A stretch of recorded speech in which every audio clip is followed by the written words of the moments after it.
New phone alert! This is the newest Vivo V21 5G. So actually, according to them, this is a selfie-centric smartphone. So tara, unbox na natin ito. So bakit siya tinawag na selfie-centric? Una sa lahat, it has a 44 megapixel front camera. Meron siyang OIS at EIS sa front camera niya. At huling-huli, kaya niyang mag-record hanggang 4K at 60 FPS.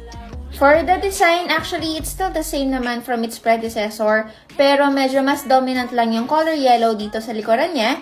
And my most favorite part on this phone, meron siyang dual LED light in front.